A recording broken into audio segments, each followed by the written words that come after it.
যে এটা পড়বে বরকত পাবে, যে পড়বে না সে আফসোস করবে।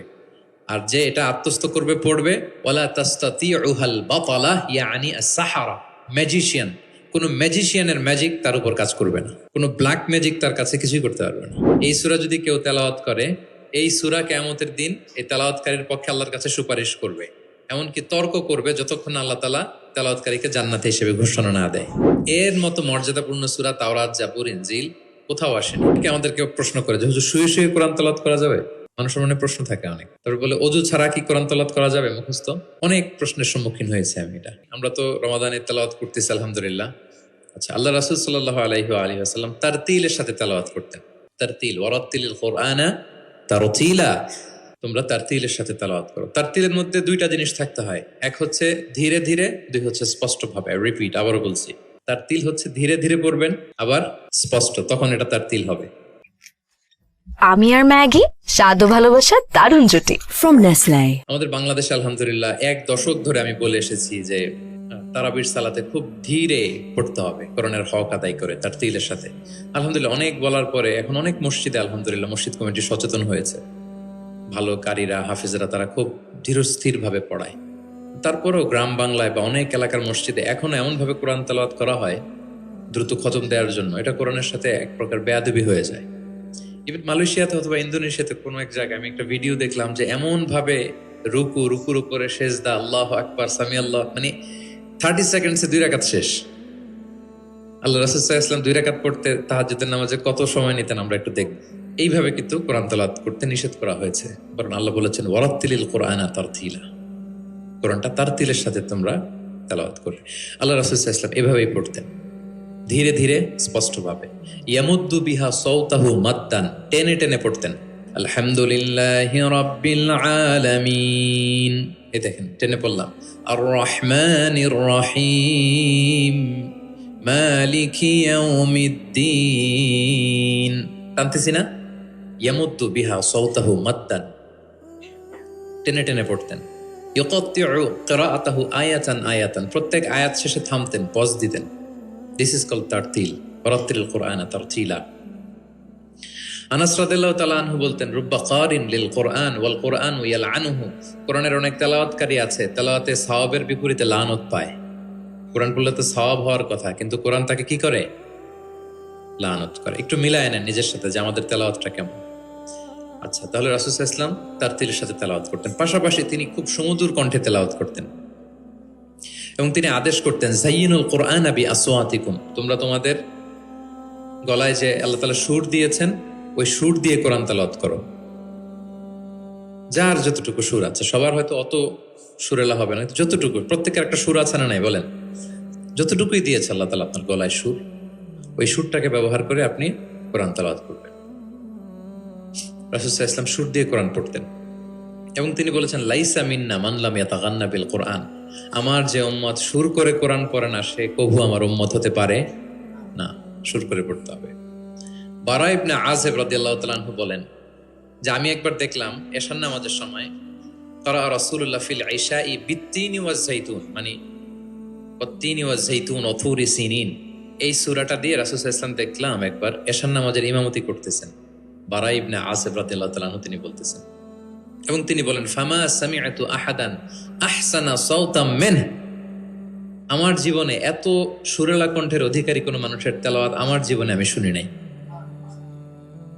বারা ইবনে আযিব রাদিয়াল্লাহু তাআলা আনহু রাসূল সাল্লাল্লাহু আলাইহি ওয়াসাল্লামের একজন সাহাবী, তিনি বলেন এশার নামাজে দেখলাম সূরা আত-তিন দিয়ে তিনি নামাজের ইমামতি করছেন, এত সুমধুর ছিল নবীজির কণ্ঠ, আমি আমার জীবনে এত সুমধুর কণ্ঠের তেলাওয়াত শুনি নাই। না জানি প্রিয় নবীজি কত সুমধুর কণ্ঠে তেলাওয়াত করতেন, আমরা তো শুনতে পারি নাই। এবং রাসূল সাল্লাল্লাহু আলাইহি ওয়াসাল্লামের সুমধুর কণ্ঠের তেলাওয়াত শুনে মানুষ তো মুসলিম হয়েছেই, অনেক জিনও মুসলমান হয়েছে, অনেক জিন। মক্কার যারা গণক ছিল তারা জিন দিয়ে গণনার কাজ করত, জিনদেরকে উপরে পাঠাতো, ফেরেশতারা কি কনভারসেশন করে এগুলো শুনে আসতো, এগুলো এসে গণকদেরকে বলতো, গণকরা এগুলো বলে বলে মক্কায় বিভিন্ন ধরনের সংশয় তৈরি করত। কিন্তু যখন কোরআন নাজিল হওয়া শুরু হলো, আকাশের নিরাপত্তা জোরদার করা হলো, এখন আর জিনেরা উপরে যেতে পারে না, উপরে গেলে আগুনের গোলা ছোড়া হয় ওদের গায়ে। এবার জিনারা একটা মিটিং বসলো। তারা বলতেছে ঘটনা কি, আগে তো অনেক ফেরেশতাদের কথা শুনে এসে গণকদের বলে দিতে পারতাম, এখন তো এই সুযোগটা নাই, ঘটনা কি, হোয়াট হ্যাপেন? নিশ্চয়ই পৃথিবীতে এমন নতুন কিছুর আগমন ঘটেছে যেটার প্রভাবে ঊর্ধ্ব জগতের নিরাপত্তা বলয়কে আরো মজবুত করা হয়েছে। কি সেটা খোঁজো। খুঁজতে খুঁজতে খুঁজতে খুঁজতে একদল জিন রাসূল সাল্লাল্লাহু আলাইহি ওয়াসাল্লাম ওকাজের এক বাজারের দিকে যাচ্ছিলেন। ইন দ্য মিন টাইম ফজরের সালাতে তিনি নামাজের ইমামতি করছেন। ওই সময়ে একদল জিন পাশ দিয়ে যাচ্ছিল। হঠাৎ তারা দাঁড়িয়ে থমকে দাঁড়ালো, দেখে যে আল্লাহ রাসূল সাল্লাল্লাহু আলাইহি ওয়াসাল্লাম কোরআন তেলাওয়াত করতেছেন। এই কোরআনের বাণী তারা কখনো শুনে নাই। তারা শুনে অবাক, এবং এই তথ্য নিয়ে জিনদের সর্দারের কাছে যেয়ে বলল, ঘটনা তো এটার কারণে এখন আকাশের নিরাপত্তা বেশি, আমরা আর উপরে যেতে পারি না। তারা যেয়ে বলল যে আমরা ঈমান এনে ফেলছি ওই নবীর উপর, ইন্না সামি'না কুরআনান আজাবা ইয়াহদি ইলা রুশদি ফাআমান্না বিহ। তারা বলল যে আমরা কি আজীব কোরআন শুনে আসলাম, যেটা সত্যের এবং হেদায়েতের দিকে পথ দেখায়, এবং ওয়ালান নুশরিকা বিরাব্বিনা আহাদা, আমাদের রবের সাথে আমরা আর শিরক করব না, আমরা আর মুশরিক থাকবো না, আমরা ঈমান এনে ফেললাম। তাহলে আল্লাহ রাসূল সাল্লাল্লাহু আলাইহি সাল্লামের সুমধুর কণ্ঠের তেলাওয়াত শুনে শুধু মানুষ নয়, বরং জিনেরাও ইসলাম ধর্ম গ্রহণ করেছে। আল্লাহ রাসূল সাল্লাল্লাহু আলাইহি ওয়াসাল্লাম তেলাওয়াতের মাঝখানে মাঝে মাঝে খুব কান্না করতেন। বিশেষ করে রাতের নামাজে কান্না ভেজা কণ্ঠে তেলাওয়াত করতেন। আমরা কি করি? অর্থই তো বুঝতে পারতেছি না, কোথায় কাঁদবো আর কোথায় একটু আনন্দ পাবো। দেখবেন যে কাবা ঘরের ইমামরা যখন জান্নাতের আয়াত আসে, একটা ভিন্ন মাকামে পড়ে, যে মাকামের মধ্যে একটা খুশি প্রাণবন্ত একটা ভাব। আবার জাহান্নামের আযাবের আয়াত যখন আসে তখন কান্নার মাকামে পড়ে, এবং এমন ভাবে ডুকরে ডুকরে কাঁদে, মুসল্লিরাও কাঁদে। আল্লাহ রাসূল সাল্লাল্লাহু আলাইহি ওয়াসাল্লাম মাঝরাতে যখন কিয়ামুল লাইল, তাহাজ্জুদ এগুলো পড়তে দাঁড়াতেন, দীর্ঘ সময় কোরআন পড়তেন। এত দীর্ঘ সময় পা ফুলে যেত, হাত্তা তাতাফাত্তারা কাদামা, পা দুটো ফুলে মোটা হয়ে যেত। এরকম দীর্ঘ সময় দাঁড়িয়ে থাকতেন। আম্মা জান আয়েশা রাদিয়াল্লাহু তাআলা আনহা বলতেন, ইয়া রাসূলুল্লাহ, আপনার তো আগের পরের সব গুনাহ মাফ, আদতে ওনার তো কোনো গুনাহই নেই, নবীরা তো মাসুম নিষ্পাপ, তারপরেও আপনি রাত জেগে এত কষ্ট কেন করেন? আল্লাহ রাসূল সাল্লাল্লাহু আলাইহি ওয়াসাল্লাম বলেছেন, আফালা উহিব্বু আন আকুনা আবদান শাকুরা। আয়েশা, আমি কি শুকরগুজার বান্দা হব না?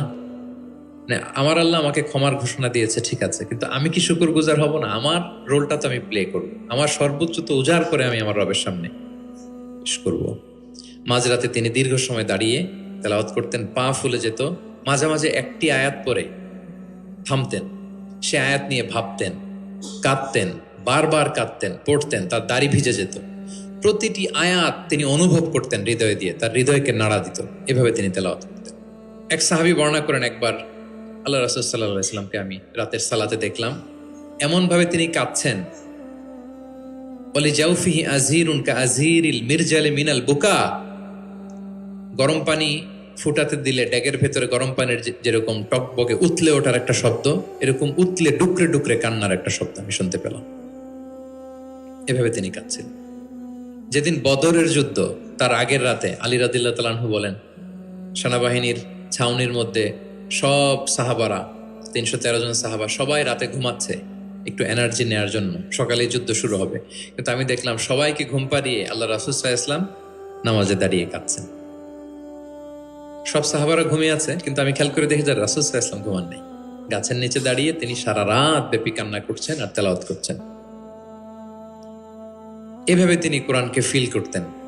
আম্মা জান আয়েশা বলেন, রাতে এত কাঁদতেন মাঝে মাঝে তেলাওয়াত করতে করতে, হাত্তা বাল্লা হাজারা, জামা ভিজে যেত, হাত্তা বাল্লা লিহিয়াতা, দাড়ি ভিজে যেত, হাত্তা বাল্লাল আরদা, যেখানে সেজদা দিতেন জমিন ভিজিয়ে দিতেন কাঁদতে কাঁদতে। এবং রাতের সালাতে দীর্ঘ তেলাওয়াত করতেন, কিন্তু জামাতের নামাজ আবার অপেক্ষাকৃত সংক্ষিপ্ত করতেন, এটা সুন্নাহ। সব সময় তিনি তেলাওয়াত মুখর সময় কাটাতেন, দাঁড়িয়ে, বসে, শুয়ে, হাঁটা অবস্থায়, আরোহী অবস্থায়, সব সময়, অজু থাকা অবস্থায়, অজু না থাকা অবস্থায়। অজু চলে গেলেই রাসূল সাল্লাল্লাহু আলাইহি ওয়াসাল্লাম সাথে সাথে অজু করে ফেলতেন, কিন্তু অজু নেই ওই অবস্থায়ও তিনি কোরআন তেলাওয়াত করেছেন। ইবনুল কাইয়িম আল জাওজিয়া যাদুল মাআদ ফি হাদি খায়রিল ইবাদ, একটা বিখ্যাত সিরাত গ্রন্থে তিনি বলেন, লাম ইয়াকুন ইয়ামনাহু মিন কিরাআতিহি ইল্লাল জানাবা। গোসল ফরজ হয় যেই পরিস্থিতিতে, ওই পরিস্থিতি ছাড়া কোনো কিছু রাসূল সাল্লাল্লাহু আলাইহি ওয়াসাল্লামকে কোরআন তেলাওয়াত থেকে বিরত রাখতে পারত না। মানে গোসল ফরজ হয় কোন কারণে আপনারা তো জানেন। এরকম পরিস্থিতি হলে তিনি শুধু তেলাওয়াত করতেন। এছাড়া দাঁড়িয়ে, বসে, হাঁটছেন, আরোহণ করেছেন, অজু আছে কিংবা অজু নেই, সবসময় তিনি কোরআন তেলাওয়াত করতেন। মুআবিয়া ইবনে কুররা রাদিয়াল্লাহু তাআলা আনহু বর্ণনা করেন যে আব্দুল্লাহ ইবনে মুগাফফাল তিনি বলেন, একবার আমি রাসূল সাল্লাল্লাহু আলাইহি ওয়াসাল্লামকে দেখলাম যে তিনি উটের উপর চড়ে মক্কা বিজয়ের দিন উট হাঁকাচ্ছেন, উটের উপর বসা, তখন তিনি সূরা ফাতহ তেলাওয়াত করছেন, ইন্না ফাতাহনা লাকা ফাতহাম মুবিনা লিয়াগফিরা লাকাল্লাহু মা তাকদ্দামা মিন যামবিকা ওয়া মা তাআখার। তিনি বলেন যে আমি নিজে অষ্টম হিজরিতে মক্কা বিজয়ের দিন দেখলাম তিনি উট হাঁকাচ্ছেন আর পড়তেছেন ইন্না ফাতাহনা লাকা ফাতহাম মুবিনা, সূরা ফাতহ তেলাওয়াত করতেছেন। সুবহানাল্লাহ। তার মানে দাঁড়িয়ে বসে, অনেকে আমাদেরকে প্রশ্ন করে যে হুজুর শুয়ে শুয়ে কোরআন তেলাওয়াত করা যাবে? মানুষের মনে প্রশ্ন থাকে অনেক। তারপর বলে অজু ছাড়া কি কোরআন তেলাওয়াত করা যাবে মুখস্থ? অনেক প্রশ্নের সম্মুখীন হয়েছে আমি এটা। তার মানে আল্লাহ রাসূল সাল্লাল্লাহু আলাইহি ওয়াসাল্লামের জীবনী থেকে তো আপনি বুঝতে পারলেন যে কোনো কিছু আপনারা আটকাইতে পারবে কোরআন তেলাওয়াত থেকে, এক্সেপ্ট আপনার গোসল ফরজ হয়েছে, তখন পড়বেন না, তখন গোসলটা করে তারপরে পড়বেন। নিজ গৃহে তিনি তেলাওয়াত করতেন। আমরা অনেক সময় শুধু মসজিদে গেলেই কোরআনটা খুলে পড়ি, ঘরে আর পড়ি না। না, ঘরে পড়বেন। তিনি বলেছেন লা তাজআলু বুয়ুতাকুম মাকাবিরা, তোমাদের ঘরগুলোকে কবর বানায় রেখো না। কবরের মধ্যে তো কোনো আমল হয় না, মৃত মানুষ শুয়ে থাকে, পড়ে থাকে, আমল নাই, জিকির নাই, তেলাওয়াত নাই, তো ঘরগুলোকে কবর বানিও না। ফাইন্না শাইতানা ইয়ানফিরু মিনাল বাইতিল্লাযী তুকরাউ ফীহি সূরাতুল বাকারা, যে ঘরে সূরা বাকারা তেলাওয়াত করা হয় ওই ঘর থেকে শয়তান দৌড়ে পালায়। অনেক ঘরে শয়তান ডিস্টার্ব করে, শয়তানের জিনের আসর হয়। অনেক অনেক ফ্যামিলিতে আমাদের কাছে আসে জাদু টোনা, বান, ব্ল্যাক ম্যাজিক, কালো জাদুর যে সমস্যা। আপনি সূরা বাকারা পড়বেন, আল্লাহ তাআলা আপনাকে প্রোটেক্টেড রাখবেন। আপনাদের পরিচিতদের মধ্যে থেকে এরকম ঘটনা শুনছেন না যে ব্ল্যাক ম্যাজিকে আক্রান্ত? কোন সূরা পড়বেন?